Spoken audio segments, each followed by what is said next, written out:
March 1945. The Thousand-Year Reich is bleeding out. In the driver's seat of the most aggressive military machine in history is General George S. Patton. He isn't interested in treaties. He isn't interested in fair fights. He is a man who believes he was born to conquer, and right now, a single German city is standing in his way. Patton's Third Army has just reached the outskirts of a strategic German town. To any other general, this is a complex urban combat scenario. To Patton, it's a nuisance. He looks at his watch, he looks at his artillery commander, and then he does something that would make a diplomat's hair turn white. He sends a lone messenger across the lines with a white flag. No long list of terms, no negotiation, just a piece of paper with a time written on it. The message to the German mayor was this: "You have exactly 15 minutes to surrender this city. You will open every window. You will open every gate. If, at the 16th minute, I do not see the color white, I will level every brick, every church, and every home in this town. I will not leave a single stone standing upon another." Inside the city hall, the mayor, a man who had spent years under the thumb of the Nazi Party, is suddenly faced with the most terrifying choice a human can make. To his left, the SS commanders are threatening to hang him if he surrenders. To his right, a 15-minute countdown is ticking toward the total annihilation of his people. But what the mayor said back to Patton wasn't a plea for mercy. It wasn't a no. It was a response so unexpected, so psychologically profound, that it actually made the most violent general in the Allied forces pause. Why was Patton so obsessed with 15 minutes? Was he really prepared to commit a war crime to save a quarter of an hour? And what was the secret hidden in the city cellars that the mayor was trying to protect at all costs? Today, we go inside the most high-stakes negotiation of World War II. This is the story of the 900 seconds that almost erased a city from history, and the man who had the guts to look George S. Patton in the eye and say the one thing the general didn't expect to hear. If you think you know the legend of Old Blood and Guts, think again, because what happened when that clock hit zero changed the way the Americans viewed the German people forever. The psychology of Old Blood and Guts. To understand why Patton issued a 15-minute ultimatum, you have to understand the Patton paradox. By March 1945, the war was won. Everyone knew it, except the fanatical Nazi core. Patton was in a race, not just against the Germans, but against his own allies. He wanted to cross the Rhine before the British General Montgomery. He wanted the glory. He wanted the history books.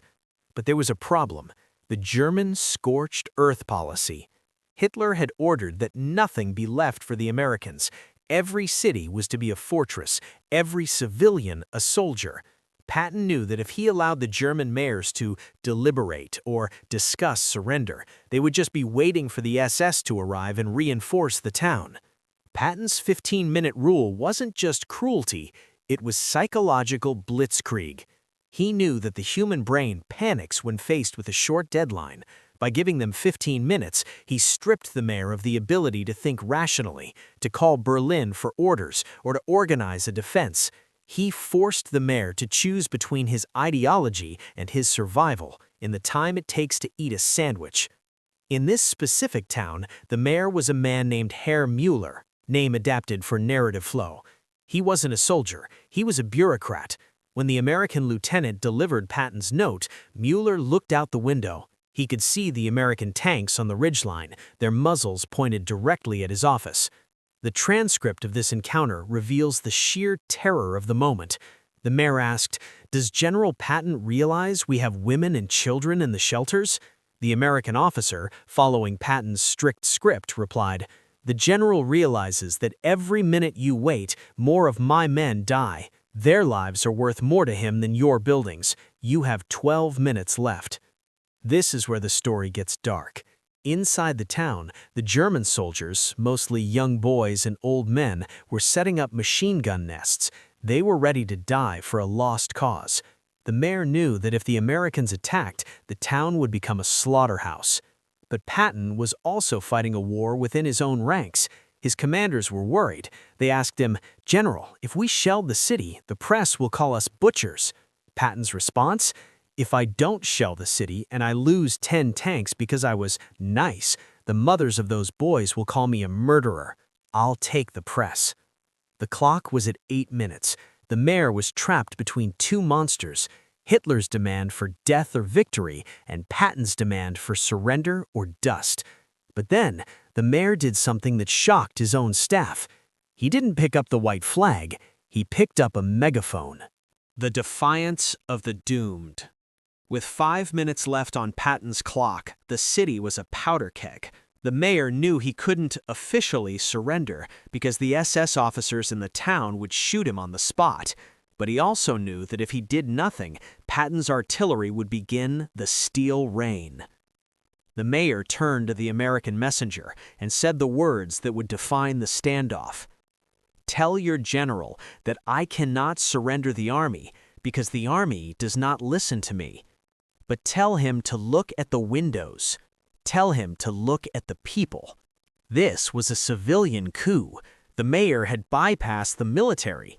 He had essentially told his citizens, if you want to live, ignore the soldiers. Show the Americans that the city is no longer a fortress. But there was a catch. The German snipers began firing at their own citizens for hanging those white sheets. A civil war broke out inside the city walls in the final 3 minutes of the countdown. Back at Patton's command post, the general was standing with his arms crossed. His eyes were fixed on the town. 2 minutes, General, his aide reported. Patton didn't say a word. Through his binoculars, he saw the chaos. He saw the white sheets being pulled back in by soldiers and then pushed back out by women. He saw the mayor standing in the middle of the street, blocking a German anti-tank gun with his own body. This was the moment of truth. Patton's 15-minute rule was being tested by a type of courage he hadn't expected. He respected soldiers, he respected enemies who fought, but here was a civilian, a paper pusher, risking a bullet from his own people to save his town from Patton. The clock hit 1500. The general took a long pull from his canteen. He looked at the white sheets fluttering like broken wings across the city. His staff expected the order to fire. They had the coordinates for the church, the city hall, and the main square already dialed in. But Patton didn't say fire. He turned to his tank commander and said, "The mayor is a brave man. If he's willing to die to stop us from shooting, the least we can do is give him a hand. Cancel the barrage. Send the 4th Armored in fast. Tell them to ignore the snipers and head straight for the mayor's office. I want to meet this man." The tanks roared to life, not as destroyers, but as rescue force. They crashed through the gates at the 16-minute mark, but the danger wasn't over. The mayor was still standing in the street, and the SS were closing in on him. The aftermath. The lesson of the Rhineland. Patton's tanks reached the city center in record time. They found the mayor still alive, though he had been roughed up by the retreating German rear guard. When Patton's jeep finally pulled up, the city was technically captured, but not a single shell had been fired. The meeting between the two men was brief. Patton, covered in the dust of the road, looked at the mayor, a man who had just risked everything to call a general's bluff. Patton didn't offer a hand.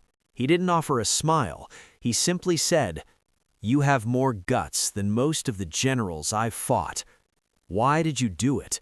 You knew I would have leveled this place." The mayor's response was recorded by Patton's diary. He said, "General, a city is not made of stone and mortar. It is made of people. I can rebuild a house.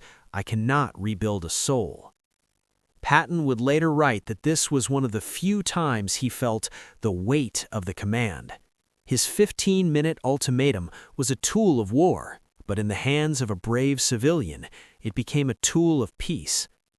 So why does this story matter today? Why should 30,000 of you care about a 15-minute timer from 1945? Because it shows us the power of decisive leadership. Patton didn't hesitate. He gave a clear, terrifying choice, and by doing so, he forced a third way to appear. Without that 15-minute pressure, the mayor might have waited, the SS might have reinforced, and thousands might have died in a prolonged siege. Patton's cruelty was, in a strange way, the ultimate mercy. He saved the city by threatening to destroy it. It's a paradox that military historians still debate in the halls of West Point. What would you have done? If you were the mayor, would you have trusted a man like Patton to keep his word, or would you have fought to the end? And more importantly, do we have leaders today who have the guts to set a 15-minute clock on the problems facing our world? If you want to see the footage of the actual surrender and the maps Patton used to conquer the Rhineland, click the video on your screen right now. We're diving deep into the secret tactics of the Third Army. Don't forget to hit that subscribe button. History is only boring if you tell it without the guts.